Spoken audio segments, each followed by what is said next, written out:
টসটা বাংলাদেশ হেরেছে, সেটা আসলে কতটা ক্রুশাল ছিল সেটা নিয়ে আগে একটু আলোচনা করতে চাই। কারণ যে ধরনের উইকেটে খেলা হয়েছে, মনে হয়েছে যে শুরুর সকালে প্রথম 1 ঘন্টা ব্যাটিং করাটা আসলে খুবই ডিফিকাল্ট ছিল।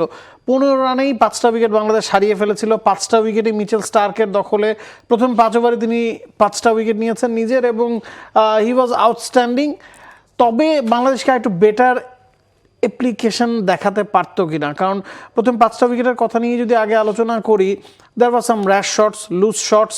শান্ত এলবিডব্লিউ হয়েছেন, লিটনের একটা ক্যাচ ছেড়েছিলেন ওয়েবস্টার, তারপরও পরের ওই ওভারেই তিনি এলবিডব্লিউ হয়েছেন। মুমিনুল বা সাদমানরা আমরা দেখেছি বাইরে খোঁচা মারতে গিয়ে আউট হয়েছেন, যেগুলো আসলে আমাদের অভ্যাসে পরিণত ছিল, যেখান থেকে আমরা বেরিয়ে এসেছিলাম মনে হচ্ছিল। না, টসটা খুবই গুরুত্বপূর্ণ ছিল, খুব গুরুত্বপূর্ণ, মানে খুবই গুরুত্বপূর্ণ ছিল। আমি ভাবছিলাম যে বাংলাদেশ তো 64 রানে অল আউট হয়েছে, কিন্তু সেই কাজটা যদি অস্ট্রেলিয়া যদি আগে ব্যাট করতো।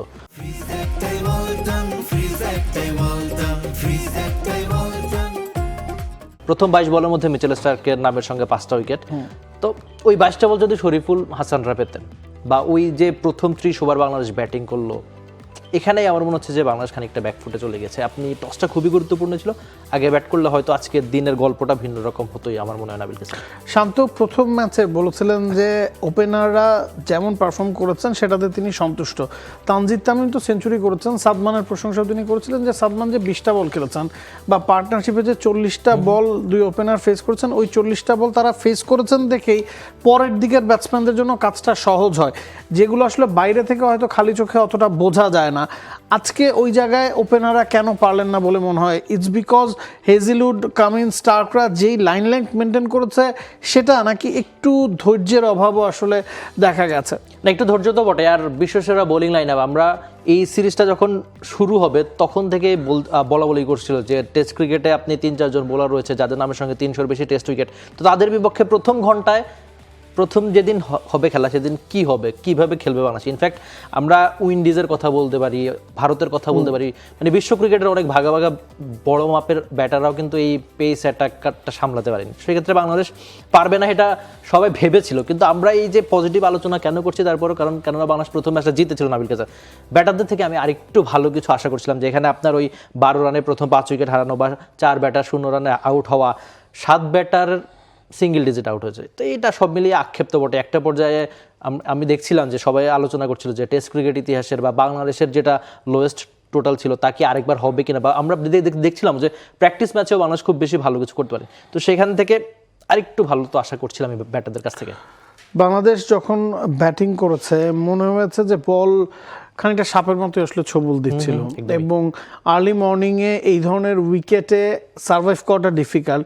তারপর একজন যদি দাঁড়িয়ে যেতেন হয়তো ঘটনাটা অন্যরকম হতে পারতো, কারণ আমরা দেখেছি প্রথম ঘন্টার পরে কিন্তু আস্তে আস্তে উইকেটটা ব্যাটিং হয়েছে। বাংলাদেশ যেই কন্ডিশনে ব্যাটিং করেছে অস্ট্রেলিয়াকে সেই কন্ডিশনে ব্যাটিং করতে হয়নি।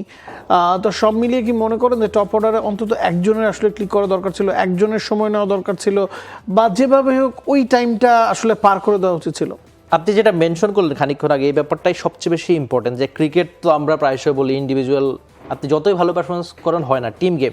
ওই যে শান্ত বলেছিলেন না যে 20টা বল খেলেছেন সাদমান, ওটা খুব গুরুত্বপূর্ণ ছিল। আজকে কিন্তু প্রথম বলেই সাদমান আউট হয়েছেন, তারপরের ব্যাটাররা ওই আমরা খুব দ্রুত আমাদের 5 উইকেট, মানে টপ অর্ডার যাদের থেকে আপনি বড় রান আশা করবেন তারাই প্যাভিলিয়নে চলে গেছিল। সেক্ষেত্রে আমার মনে হয় এক্ষেত্রে বাংলাদেশ খানিকটা ব্যাকফুটে চলে গেছে। আর পুরো দিনেই মূলত আজকে বোলাররা শাসন করেছে। আমরা একটু একটা গ্রাফিক্স দেখাই আপনাদের, তাহলে আপনারা বুঝবেন যে পুরো দিনে 18টা উইকেট পড়েছে, যেটা টেস্ট ক্রিকেট ইতিহাসে 1975 সালের পর থেকে খুব বেশি অস্ট্রেলিয়ার মাটিতে টেস্টের প্রথম দিনে দেখা যায় নাই। তার মানে এই পরিসংখ্যানটা জানায় যে আপনারা এখন যেটা দেখতে পাচ্ছেন যে ইংল্যান্ড 2025-এর অ্যাশেজে মেলবোর্নে 20 উইকেট পড়েছিল পুরো দিনে ইংল্যান্ডের বিপক্ষে, যে ম্যাচে 266 রান উঠেছিল।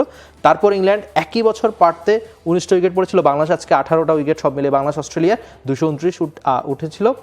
আর ভারত পার্থে 17 উইকেট পড়েছিল 217 রানে। সব মিলিয়ে মানে বোলারদের শাসন করার একটা দিন ছিল নাবিল কাইসার। এমিল, আমরা স্ট্র্যাটেজিটা দেখতে পাচ্ছি, মেলবোর্ন, পার্থ, ম্যাকাই, পার্থ, এবং সালগুলো খুব ক্রুশাল, 2025, 2026, 26, 24। রিসেন্টলি কি অস্ট্রেলিয়ার মাটিতে, অস্ট্রেলিয়া যেহেতু তাদের মূল শক্তির জায়গা তাদের পেসাররা, ব্যাটিংয়ে কিছু অদলবদল তাদের করতে হচ্ছে, কিছু নতুন ফেস এসেছে যারা এখনও আসলে একাদশ স্টেবল না, সে কারণে অস্ট্রেলিয়াকে এই ধরনের পিচগুলো আসলে বেছে নিচ্ছে যেখানে তাদের 3 পেসার বা 4th ইনিংসে গিয়ে নাথান লায়ন তাদের ক্রেডিবিলিটিটা আসলে প্রতিপক্ষের চেয়ে অনেকখানি এগিয়ে থাকবে। না একদমই, আপনি তো আপনার শক্তির জায়গা রাহুল কাছে সবচেয়ে বেশি ব্যবহার করতে চাইবেন, যেহেতু আপনার দলে এক্সপিরিয়েন্স এতগুলো নাম রয়েছে। আপনি ওই কামিন্স, হ্যাজেলউড, স্টার্ক, আর তারা জানেন যে একজন বোলার হয়তো আজকে স্টার্কের দিন হবে, নাহলে হ্যাজেলউডের দিন হবে, নাহলে এই দুইজন যদি নতুন বলে কিছু না করতে পারেন, তারপর প্যাট কামিন্স আসবে ক্যাপ্টেন। তো আপনি যখন জানবেন আপনার হাতে এত বড় হাতিয়ার রয়েছে, আপনি কেন তা ব্যবহার করবেন না? এই জন্যই আর মেলবোর্ন, পার্থ, এই ম্যাকাইয়ের উইকেটও গ্যাবার মতো বলা হচ্ছিল এবং সেটা হলেও শেষ পর্যন্ত, তার ফলে এই পুরো দিনে 18টা উইকেট পড়লো। আমি খুব অবাক হতাম না যে অস্ট্রেলিয়া যদি শেষ বিকেলে অল আউটও হয়ে যেত। আমরা প্রথম ইনিংসে মাত্র 64 রান করতে পেরেছি। একটা সময় মনে হচ্ছিল যে বাংলাদেশ নিজেদের সর্বনিম্ন রানেও আটকে যেতে পারে। 39 রানে যখন 9 উইকেট গেছে, সেখান থেকে 11 নম্বরে নেমে শরীফুল বাংলাদেশের ব্যাটারদের মধ্যে সবচেয়ে বেশি রান করেছেন। আমরা যদি স্ট্যাটটা দেখি যে 12 রানে বাংলাদেশ প্রথম 5টা উইকেট হারিয়েছে, 7 জন ব্যাটার সিঙ্গেল ডিজিটে আউট হয়েছেন, 4 জন ব্যাটার 0 রানে আউট হয়েছেন। প্রথম 22 বলে যেটা আপনি বলছিলেন যে স্টার্কের 5 উইকেট, সেখান থেকে 64 রানে আপনি অল আউট হয়ে গেলে ওই ম্যাচে কামব্যাকের সম্ভাবনা আসলে থাকে না বললেই চলে।